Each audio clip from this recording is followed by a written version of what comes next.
talking about. Let's get him on. Hello, Jesus. How are you, man? Good. How are you guys doing?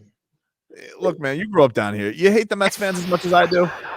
I got a lot of friends, a lot of kids I grew up with that were Mets fans. So I know what you're talking about. But I feel like we have a lot of Mets fans down here. Hopefully, we get more Marlins fans out there this weekend, though.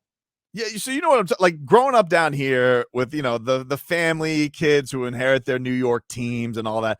It's very annoying. It's like they got this arrogance that walks around with them the entire time, man. And I remember being a pro player back in the day, just surrounded by Benny Agbayani jerseys and Ray Ordonez jerseys, just annoyed the holy hell with all of them.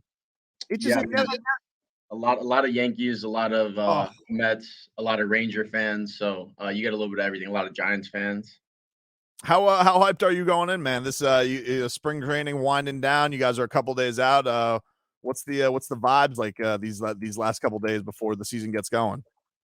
I think everyone's really excited. We're really looking forward to starting the season. I think we have a great team in place. We added some key pieces this offseason, and I think we're just all ready to go. Excited. I wanted to read you something from Jazz Chisholm, who posted this week on Twitter. He says, "It's so funny when I play 155 games. This year, the bandwagon is going to be so real, and I don't want to hear it. Your tweets have been bookmarked. Hashtag keep doubting." Does Jesus Luzardo keep receipts? Has he also been taking receipts on people for when he flourishes and gets to the potential that he believes he's capable of? Are you also keeping people from your bandwagon?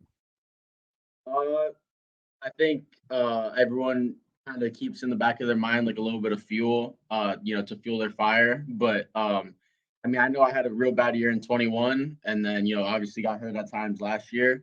But I mean, I definitely look back at times that I feel like people doubted me, and that kind of fuels my fire.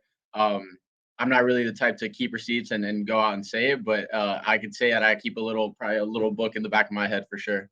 Yeah, attaboy. I do too. I love keeping petty receipts. It really does. It brings a joy to my heart to the people who wish bad upon me to show them up, Jesus. I think you should, man. I think it's always a healthy thing, especially for somebody in your field as competitive as you are, and everybody knows what your potential could be for this rotation. I think it's a great thing. You keep receipts of that every time you go out and take the mound. Yeah, I feel like making people swallow their words is a good way to put it, and that's the way I like to view it. At least, just I like to go out there and do my best and know and do what I'm able to do in my mind, and hopefully, if that makes people swallow their words, then so be it. Was there anything you did this off season, weird or unconventional, to try and get yourself a little bit better? Anything different that you tried going into this year to just improve upon some things? I wouldn't say I really changed all that much. Just the only thing I really changed up, I didn't really take much of a break from throwing. Usually I'd take like 8 weeks off just completely. For those 8 weeks, I wasn't like throwing hard or nothing, but kept my arm moving, kept flipping the ball back and forth for probably 60, 75 feet for the most part. So something to look forward to for me. I feel like it kept my arm in better shape going into the year. So hopefully able to stay healthy for all 162. Being around spring training a lot or at the beginning a lot, seeing you guys, the work you guys put in. You have a guy like Sandy Alcantara to model yourself after seeing the season that he just had. What are the things I guess you got to be your own type of guy for sure, but what are the things that you take away from the way that he goes about his business that you find beneficial? I think Sandy just leads by example, and I think that's the most beneficial part. He's not going to go and talk about why he's so good or what makes him so great. He kind of just shows you, whether it's in the weight room or when you watch his bullpens, how much or how meticulous he is, and how not perfect he tries to be, but how he goes about his work and how hard he focuses on everything he does. And I think that goes a long way. And just how he has such a calm demeanor, and he's real quiet about his success. He's not going to, after a good game, he's not going to come in and put it in your face. He kind of just goes about his business like any other day, and that I think that's what makes him great. What has Jesus Luzardo thought of the rule changes this year? Do you like the pitch clock? I don't mind it. It doesn't really have an effect on me. I think it might be good for the game. It'll be good for the fans, kind of keep fans more entertained and a quicker pace game. I think it's going to be an adjustment period for a lot of guys as well, especially going into the year. Now the stats start to count. People's jobs are on the line, so some guys try to take a little more time, think little bit more, and that might get them in trouble. So we'll see how the adjustment goes, but I personally do not mind it. Who do you think it's going to affect more? Because there are very annoying batters who take a long time with their batting gloves and their whole deal. Do you feel like it's going to affect more pitchers, or do you feel like hitters are going to have to get used to just being ready to get going? I feel like it'll be a hitter, for sure. Just more, especially if it's like a ninth inning game and it's a real close game, and you're getting down into September, for a playoff race, and it's a big at bat, guys on base. Some guys might try to call time, take a step. They need to take a breath, like really try to think along with the pitcher, and then if you only have 15 seconds, some guys might get a little sped up. Has there ever been a time in your career, any level, where you just were annoyed to holy hell because a batter was taking too? He was trying to get his Nomar on. He was just taking way too long. Yeah, I mean, I could. I like to work quick, so I have for sure had some moments. I couldn't even tell you the batter. I just know I remember times of me being on the mound, being frustrated, and kind of again, it kind of fuels my fire a little bit, makes me want to get them out a little bit more. So I'm sure some hitters probably say the same thing about me when I want to rush them, or maybe if I take my time as well.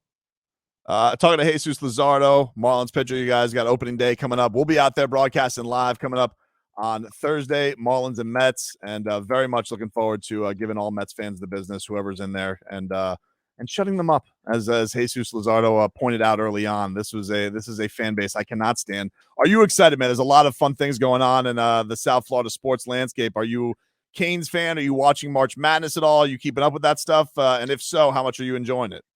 I'm enjoying it a lot. Yeah, I mean, I grew up in South Florida. Was supposed to go to the University of Miami before signing. So I'm a Canes fan through and through, football, basketball, baseball. So I'm watching March Madness.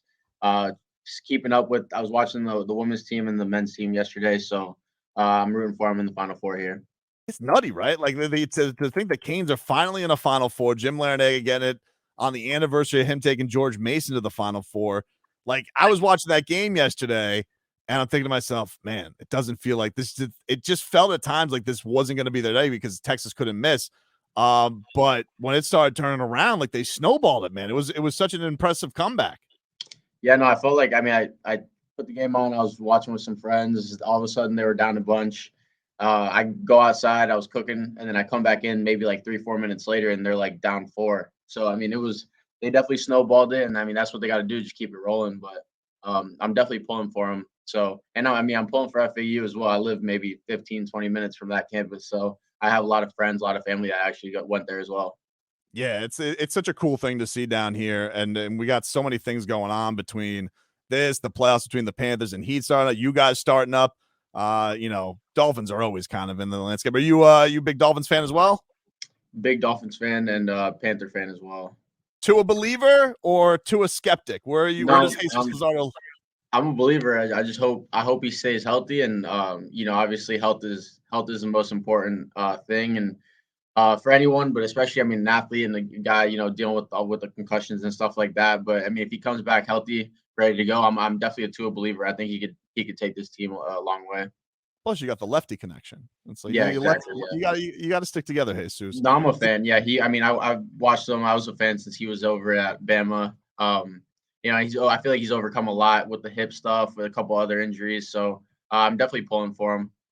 We're pulling for you, man. We can't wait for opening day coming on up. Best of luck to you in the season. People think, this is going to be the real breakout year for you, Jesus, and we can't wait to watch it. That'd be a hell of a story for you to do it for your hometown team. And best of luck this season, man, and good health along the way.